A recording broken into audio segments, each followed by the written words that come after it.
speaker is Mr. Rick Shepard. And he's a guy that we will see a lot of. And I think we're all very supportive of Rick and what he does in the future. And here's Rick Shepard. Thank you. Thank you. So, can I see what you're going to say next? you do great singing. So, as most of you are aware, anytime you've heard me speak, it's been... Anytime you've heard me speak, I haven't had one of these in my hand. I just got up and started talking to you. That's worked out really well for me so far, and I'm fond of it, but this time I felt that I should probably have something a little better prepared, and this is what I wanted to start off with. So please forgive this, it's testing new ground. So first off, good morning progressives, and hello Sanders supporters. Yeah. So we gather here today in this beautiful courtyard, under the shade of trees, but beneath a greater shade. We gather beneath the towering powers of the Nevada State Executive, Legislative, and Judicial branches. These impressive buildings have birthed oppressive ways. Born of the minds of sycophantic bureaucrats wed to extractive agendas and dancing on the tattered remains of our futures to the opus of crony capitalism. We are gathered here today to demand a new direction, a new focus, an approach many consider revolutionary. We have gathered here because we will no longer accept incremental change. We will no longer tolerate being forced to accept half measures, delayed and deferred until that measure is even less than tepid and diluted, a compromise we might have once considered ourselves willing to accept as progress. We live in the wealthiest land on earth. We Americans are the wealthiest body of people this planet has ever known. Yet most of us live paycheck to paycheck. Most of us have less than $1,000 in savings. Most of us are one illness or injury away from losing it all. Most of us are 2 missed paychecks away from homelessness. We work unfulfilling jobs for lackluster pay, for unreasonably long hours, and in return, these efforts, we eke out an existence worse than the generation that precedes us. Does that sound like progress? No! Our children are shoved into overcrowded schools, beginning earlier in their young life and lasting for longer hours. We do this so that mom and dad can get back into the workforce to generate the tax dollars that build the schools that never seem to materialize. Parents working 2, sometimes 3 jobs, working irregular and inconsistent hours, forced to choose between being a parent and being a provider, struggling to be both, yet frequently failing through no fault of their own. Yes. Our children are warehoused in portable, decrepit boxes masquerading as schools, trained by overworked and underpaid teachers in classrooms whose capacity was exceeded years ago. A new teacher in Washoe County can make as little as $34,000 a year. Do you think that's enough to retrain and recruit the kind of talent you want teaching your children? No. By contrast, a superintendent has a total pay and benefits package in excess of $340,000. That is 10 times as much, people. Children who grow up in an environment lacking in time and attention, short on guidance, and wanting of leadership are more likely to have social and developmental problems. Absent, distracted, stressed out, and exhausted parents are less able to give their children the kind of time and energy their children need.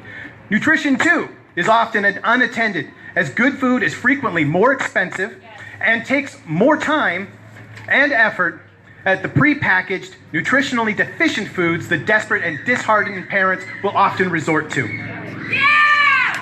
Childhood obesity is frequently a symptom of poverty. Poverty which is most prevalent in a single-parent household. A household that is almost always held together by a single mother earning minimum wage. Our children deserve better. Our mothers deserve better. We created the minimum wage in 1938. It has been raised 22 times since then, often year over year, and each time it has led to profound benefits to the poor as well as the middle class. Even the wealthy benefited from it in most circumstances. We raised the minimum wage 19 times in the first 50 years of its existence, and the sky never fell.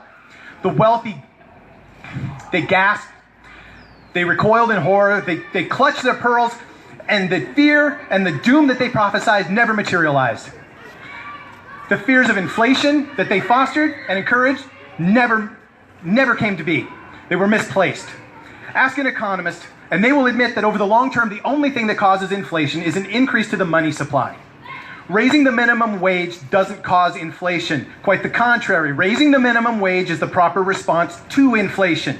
It is what we do in response to inflation to offset the loss of purchasing power that we, the people, need and deserve. Most people spend most of the money they make, and they spend most of it locally. Yes, They generate demand for goods and services. That spurs an economy. That is growth. This is known as the velocity of money, and it is well described by the investor Asher Edelson. He's the person who was behind the character that was called Gordon Gekko in the movie Wall Street. Now, this famous vision, all right, this man inspired the phrase "greed is good." Known to put the money in the hands of individuals is a better choice, because when the wealthy have it, it is extracted from the economy, it reduces the velocity of money, and fosters economic stagnation. Behind these impressive columns lies the offices of the men and women responsible for the stewardship of our state. It is these individuals who are ultimately responsible for the failures, for the inequities, for the trespasses upon our trust. And it is we the people who must choose their replacements. Yay! The man at the top of this power structure, the man I hold responsible for the abuses of power, is Governor Brian Sandoval. Instead of working to get money into the hands of the poor and the middle class, he handed over tax cuts to the wealthy. It is Governor Sandoval who sold out our state to the tune of $1 billion to entice Tesla to come to Nevada. We watched as Sandoval gave away our tax dollars. We watched again as Tesla brought in non-union, out-of-state workers to do the job that we rightfully thought were ours. We thought these were ours, and he didn't let us do it. And why? Fuck you, that's why. Exactly. We watched as Sandoval ignored the will of the people, imposed a gross receipts tax on the existing businesses while giving preferential treatment to the wealthiest few, who are even now adding to our burdened school system, adding to our burdened infrastructure, adding to our burdened society as a whole while contributing nothing to it. And why? Yeah. It is Sandoval who signed the legislation that forced the Public Utilities Commission to adopt the changes to the net metering rules, and as a result, drove Solar City out of Nevada. We have one of the sunniest states in the nation, and should be the tip of the spear in the solar industry. Instead, Sandoval put his personal interests first and chose to pander to NV Energy, Berkshire Hathaway, and Warren Buffett. And why? Because fuck you, that's why. They don't care about the people! They don't care about us. To combat this corrupt system, we need an open primary election. When we cast a ballot, we need the ability to write in the candidate of our choosing if they are not already on the ballot. We need none of the above as an option for every race. We need instant runoff voting so that we can do away with this miserable first-past-the-post voting system. The system that favors establishment two-party interests. These simple ideas should be the mission of our Secretary of State, but that office has done nothing to promote free and fair elections. And why? Here in Nevada, across the nation, we have seen outdated and easily compromised electronic voting systems spit out questionable results.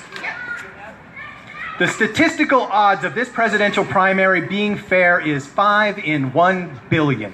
That's sad! Around the world, nations use exit polling as a way to ensure that elections are being run fairly. In other countries, exit poll errors exceeding 2% are grounds for uprising. Yet here in America, we have seen exit polls nearly 10 times that margin of error. We have seen time and again polling data down-ticket candidates are represented accurately. Voter purging inexplicable registration changes, lost ballots, crossover ballots, whiteout ballots, millions of uncounted ballots in California taking over a month to tally. And why? Corruption! We have seen leaked documents from inside the DNC. They have chosen their candidate more than a year before we were given the chance to even cast a vote. And why? We've seen a candidate draw tens of thousands of supporters to rallies and yet receive a media blackout. And why? DNC corruption! We watched while another candidate was accused of being extremely careless with state secrets while using an unapproved homebrew server with the obvious intent of avoiding FOIA requests. This candidate wanted to be sure we, the people, could never find out about a practice of trading favors as Secretary of State in exchange for donations to a private foundation. And why? And now we are asked to line up behind the party's chosen one. We are told to ignore everything we know and be good little Democrats. We are told to vote blue no matter who. We are told to vote for the lesser of two evils, but you know what? I won't do it. I won't reward their behavior. I will not have my vote leveraged by fear. And why? This is your time. You must choose the candidate that best reflects your ideals. And don't be caught up by party loyalists. Don't let them intimidate your vote. Be wary of promises made by the mouths of candidates who have proven to be untrustworthy. Yes! Ignore party platforms as they are not binding, and their recent changes don't reflect a genuine change of heart. Liars lie. That's what they do. Yes! And those lies sound like things we want to hear, but we know better. I'm with you. Every step of the way, I'm with you. Your crisis is my crisis. As you lament the loss of opportunities, I'm with you. For millions of us, the healthcare crisis has hobbled our efforts to live the American dream. The gut-wrenching fear of medical bankruptcy, a notion among the world of developed nations, a misery only found in America. Yes! I'm with you.